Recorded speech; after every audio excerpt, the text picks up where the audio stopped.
il s'agit de déterminer la valeur de Z, de l'impédance Z, pour qu'elle puisse absorber une puissance active ou une puissance moyenne. C'est du pareil au même, c'est la même chose. Une puissance active maximale. D'accord? Alors attention, parce que là, le schéma est petit, j'ai mis dehors. Vs, c'est la source de tension indépendante, c'est 60 cosinus 1t fois plus 0 degré. D'accord? 1, c'est oméga. Oméga, c'est, dans les deux cas, oméga, c'est 1 radian par seconde. Voilà.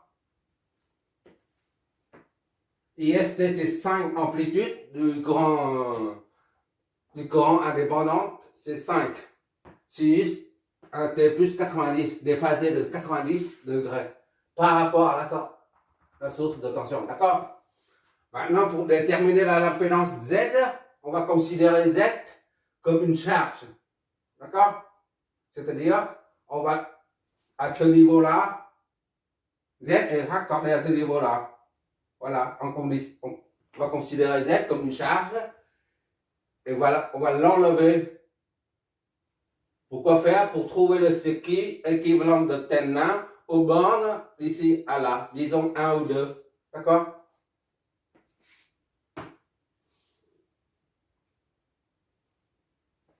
Voilà, c'est tout en fait. Là, on a deux sources indépendantes. Dans l'exo précédente, on a une source de tension indépendante et une source de courant dépendante. C'est la raison pour laquelle on ne pouvait pas désactiver, enlever la source de courant dépendante. Mais dans le cas présent, on a deux sources indépendantes. La source de tension comme la source de courant sont toutes deux indépendantes. Donc, on peut les désactiver, d'accord?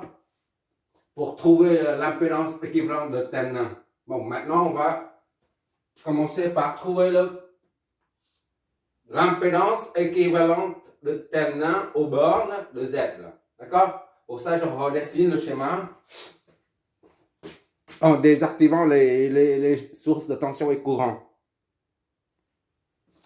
Ah, tu vois là, pour rendre cette source inactive, je reliais ce point-là à ce point-là par un simple fil conducteur. C'est-à-dire, j'ai court-circuité la source de tension. Il n'y a plus de différence de tension. C'est-à-dire, ça devient nul.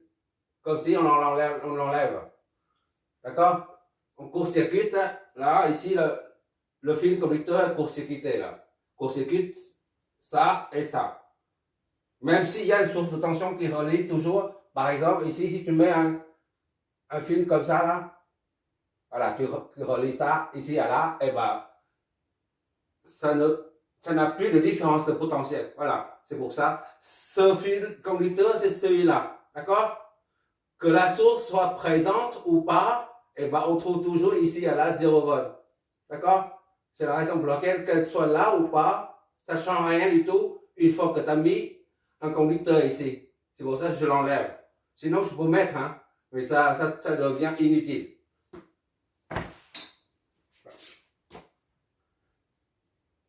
Je fais ce circuit expressément parce que j'ai vu mes vidéos concernant les circuits de Tenna. Il y en a beaucoup qui regardent, c'est pour ça que je fais encore une fois.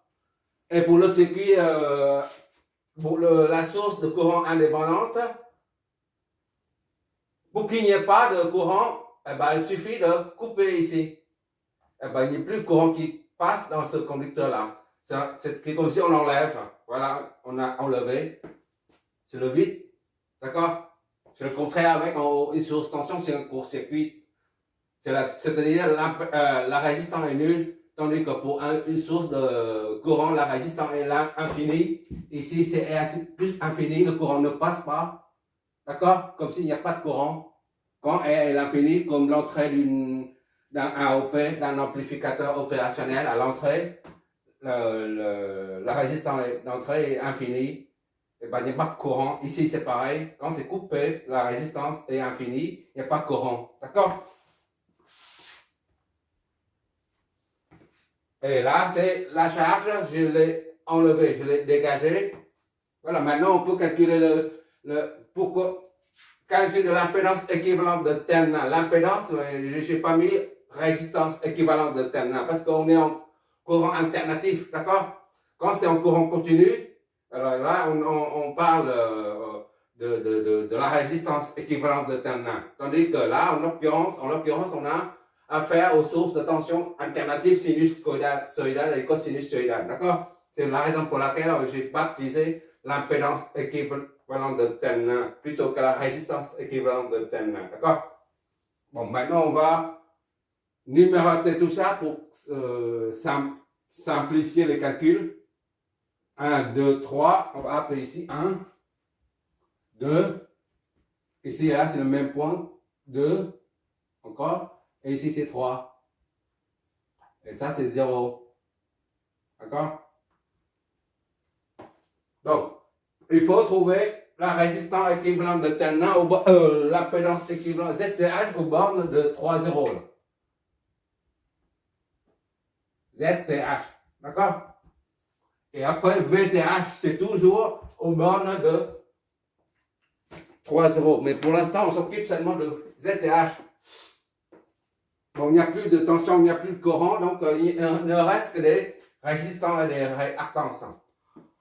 On va calculer XC et XL, la réactance capacitive et la réactance inductive. D'accord? On calcule XL et XC et on met tout de suite dedans, on remplace ça. Oméga est égal à 1, XL, d'accord, est égal à J oméga L. Soit J oméga c'est 1, L c'est 20. Donc c'est 20J. XL c'est 20J. D'accord? On remplace là-dedans XL, au lieu de mettre ça, XL. Voilà. D'accord? Pour l'instant, 20J, allez. On met 20J. Voilà. Et 1, c'est 40. On met pas, on reprend là-dessus. Et puis, XC, moins J sur oméga C. C'est-à-dire 1 sur oméga C fois moins J. Est égal à 1 sur 1, oméga C 1. D'accord? C, c'est 0,1. 1 fois moins J. Donc, XC est égal à moins 10J. D'accord? XC moins 10J. Ok, d'accord? Maintenant, on peut effacer tout ça. Tous les paramètres sont au domaine fréquentiel à présent. D'accord? Maintenant, il reste la source. On va convertir après. Pour l'instant, on cherche l'impédance équivalente de terminal. Lors du calcul du V, la tension équivalente de terminal, on convertira ça et ça en paramètres fréquentiels. D'accord? Maintenant, on y va là. Pour ça, on va redessiner pour mieux voir. On va pivoter un peu le schéma pour mieux voir. Vous avez vu là, je refais le schéma. Le point 3 se trouve ici. Et après, ça part comme ça. Là. XC, c'est comme ça. Et R3, c'est comme ça. Ça rejoint le point 2. Et après, à partir de 2, là, 2, là, on repart. R1 et R2. R1 et R2 à droite. Là. Et après, on descend jusqu'à XL. Ici. XL, j'ai oublié. Ça permet de mieux visualiser l'impédance équivalente. C'est à ce niveau-là qu'on cherche l'impédance équivalente, c'est à ce niveau-là. 3, 0. D'accord? L'impédance. J'ai mis 2 flèches, c'est pas la tension. Z et H, ce qu'on cherche nous. D'accord? On part soit d'en haut jusqu'en bas, soit en bas jusqu'en haut. J'espère que tu repères facilement. Bon, pour trouver ZTA, c'est la somme de tout ça. C'est pour ça que j'ai mis en aligné, pour que tu vois. Voilà. ZTA, c'est d'ici à là. Ça simplifie la vue. Bon, on commence par Z. 0, 1. Z. 0,1 est égal à XL. Ok, là, est égal à moins 20G. D'accord? Z, 0,1 est égal à 20G. Primo. Maintenant, Z, 1, 2. 1, 2 est égal à le produit des deux divisé par le somme. Sur somme. D'accord? 1, 40, 2, 40. 40 fois 40 divisé par 40 plus 40. D'accord? 16, 0, 0 divisé par 80. Ça nous donne combien ça? 8. Bon, je n'ai pas de tête. Je ne sais pas comment calculer ça. 1600 divisé par 80, c'est 20. D'accord? Z12 est égal à 20.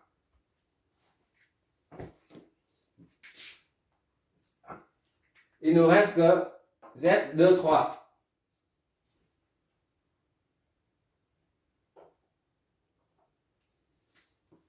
Z23. Z23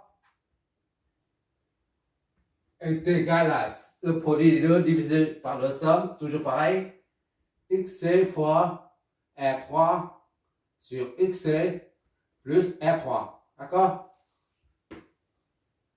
Produit sur somme. Ça donne XC, c'est moins 10G. G fois R3. R3, c'est où? 80. Divisé par produit sur somme. Moins 10G. D'accord? Donc Z23 est égal donc à calculatrice avec les nombres complexes. Tu vois? Voilà, qu'est-ce que ça nous donne? 16. Voilà. Ok. On va noter tout ça. 16 sur 13 moins 128 sur 13 G. Voilà. Et maintenant, il suffit de les additionner tous. ZTH est égal à ça plus ça plus ça. D'accord? ZTH et donc est égal à 20G plus 20. D'accord? Plus ça.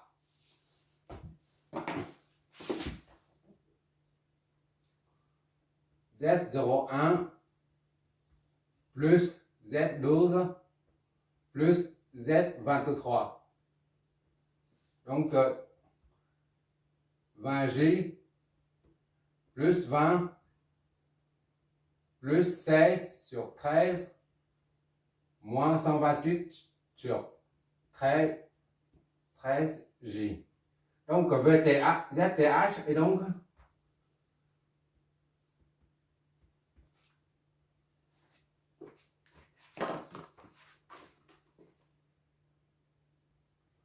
qu'est-ce que ça nous donne? On va garder les fractions, d'accord? Pour éviter les erreurs. 276 sur 13. Maintenant, c'est plus 132 sur 13.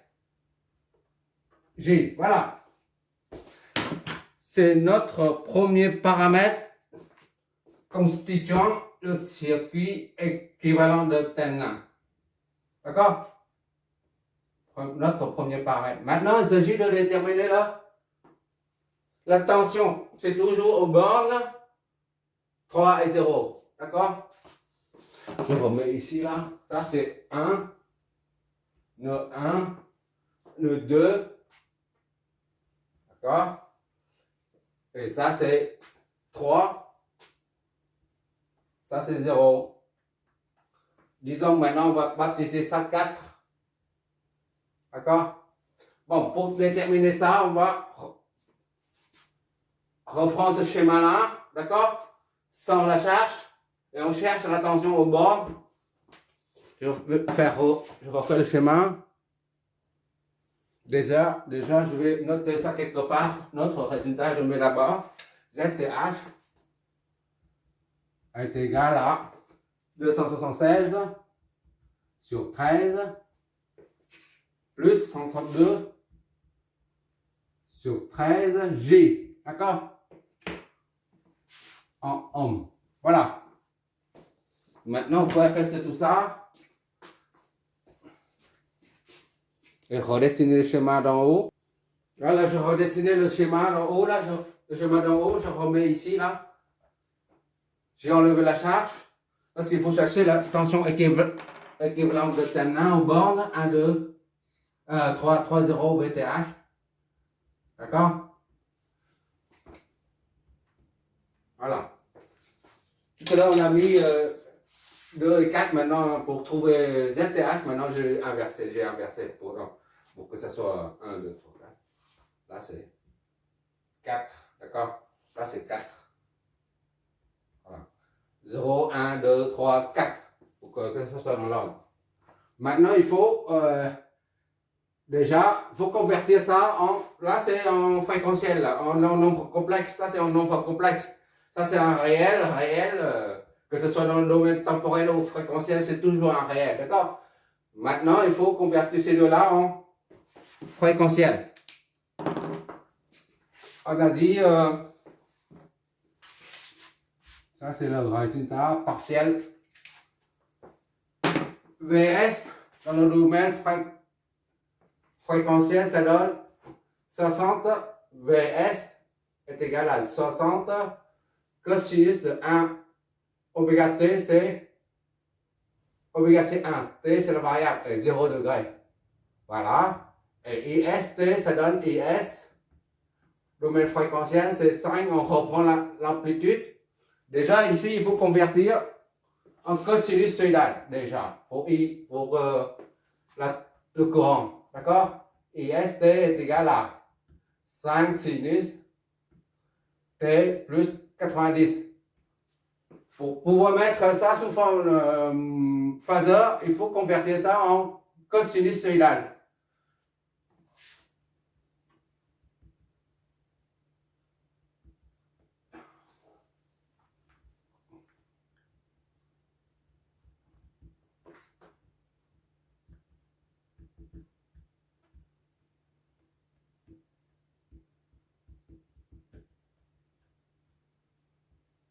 Voilà, c'est nos deux fameuses formules. Tu te rappelles, on a fait un rappel ça pendant les premières vidéos concernant le courant alternatif. D'accord? Maintenant, on va convertir ça. Sinus alpha est égal à cos moins 90. Donc, ça, IS, ça donne 5 sinus. On convertit en cosinus. Cosinus de alpha, c'est tout ça. Moins 90.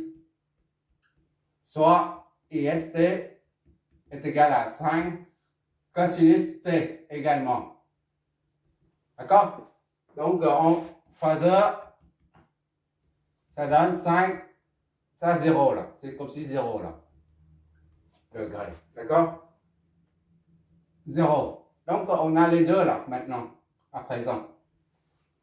On va noter ça. VS, c'est 60 0. VS, 60 0. 60 et 0. Voilà, d'accord?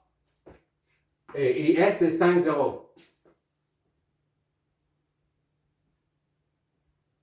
5 et 0. Ok, d'accord? Voilà. À présent, on peut effacer tout ça. Ça, sont les notes de calcul, c'est tout. Voilà. Maintenant, il faut flécher le courant et les tensions.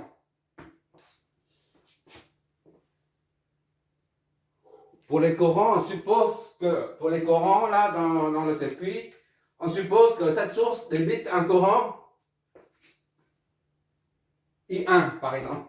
I1, vers le bas, là. I1, d'accord? On ne met pas de chapeau, on connaît. Hein. On voit ça, ça veut dire phaseur. Là, c'est pareil. Parce que sinon, c'est trop lourd, le chemin. Le circuit est trop lourd. Là, c'est IS, là.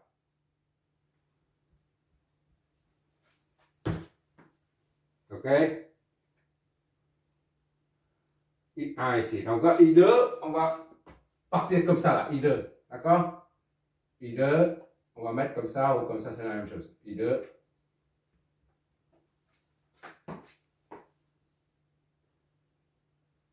Donc, I2 ne peut pas descendre ici parce que c'est coupé, là. I2 remonte. I2.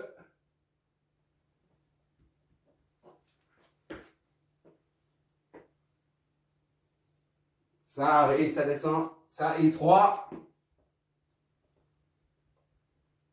I3. D'accord? Ce n'est qu'une supposition, hein, d'accord? Là, I4. Et enfin, ces deux-là forment I5, par exemple. Voilà.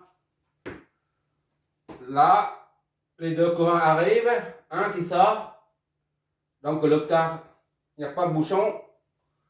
La circulation est fluide. Idem ici, un courant qui arrive ici, il y a deux qui en sortent du nœud là. Donc il n'y a pas de bouchon. À ce niveau, les deux qui arrivent, les deux qui sortent du nœud 2, il n'y a pas de bouchon, c'est bon. Et le courant I5 qui vient ici, il ne passe pas par là parce que c'est coupé ici, mais il remonte.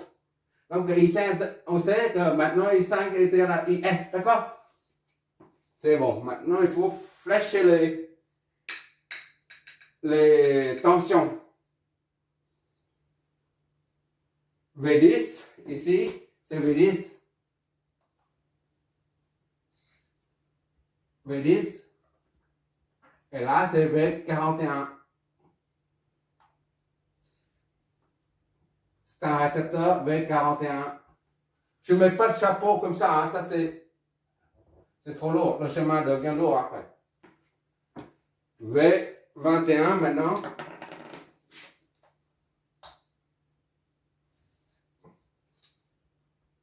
V21. V23.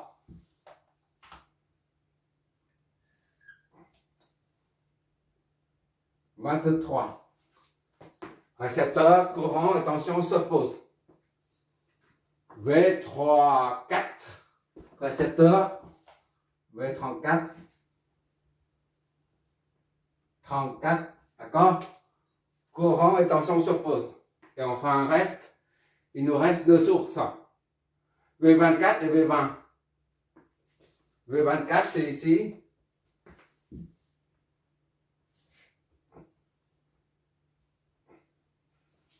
Hop là.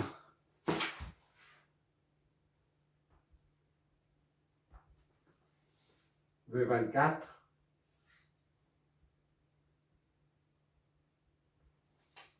La polarité d'une source de tension ne peut pas être inversée. D'accord? C'est pour ça qu'on met la flèche vers le pointe vers le pôle plus. Et c'est pareil.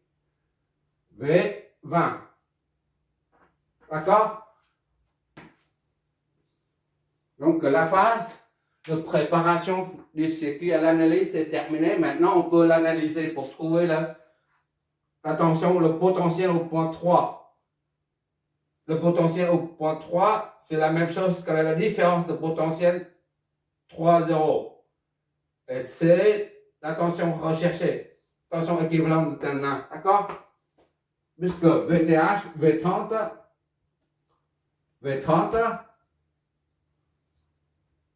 Ça, c'est V30. D'accord?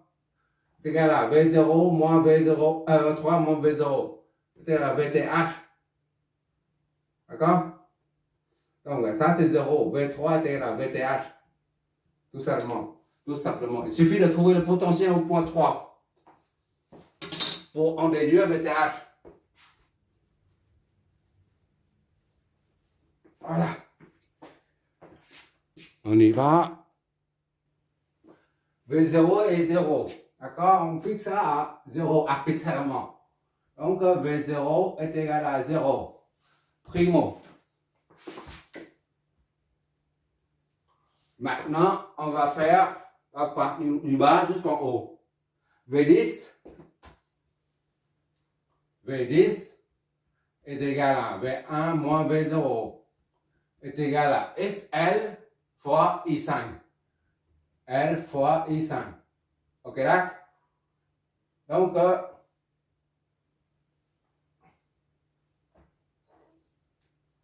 V1 moins V0 c'est 0 est égal à XL c'est 20G fois I5. D'accord? I5 est donc est égal à V1 sur 20G.